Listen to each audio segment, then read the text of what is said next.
এই সাতক্ষীরার এক জামাই ছিল আমার সাথে ছেলে, আমি নাম নিলাম না, ওসি, বাড়ি ওনার ঝিনাইদহ। ওনারে মাঝে মাঝে আমি দেখতে যেতাম। আমারে বলছে, মাওলানা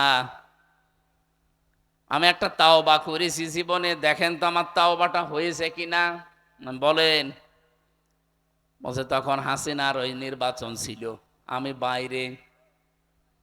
নির্বাচনের আগের দিন নির্দেশ যেহেতু পেয়েছি যে বাক্স ভর্তি করা লাগবে, এই জন্য সারা রাত আমার যা লোকজন ছিল এদেরকে দিয়ে পোড়া বাক্স ভর্তি করে বিভিন্ন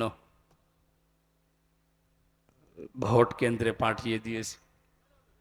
ফজর পর্যন্ত কাজ করে বাড়িতে যে গোসল করলাম, 2 রাকাত শুকরিয়ার নামাজ পড়লাম, এরপরে তাওবা করলাম, আস্তাগফিরুল্লাহ। বলেন তো আমার এই তাওবা কি হয়েছে? বললাম না। আপনি কি আল্লাহর কাছে অপরাধ করেছেন যে আল্লাহর কাছে আপনি আস্তাগফিরুল্লাহ পড়ছেন? আপনি তো অপরাধ করেছেন যে জায়গায় ছিলেন ওখানে হয়তো 4 লাখ 5 লাখ মানুষ ছিল, তাদের এই ভোটগুলো আপনি দিতে দেননি, তাদের রায় তারা কোথায় দেবে সেইটা আপনি নিজে দিয়ে দিয়েছেন। সুতরাং এ দোষ শুধু আল্লাহর কাছে হয়নি, দোষ হয়েছে হামজার কাছে।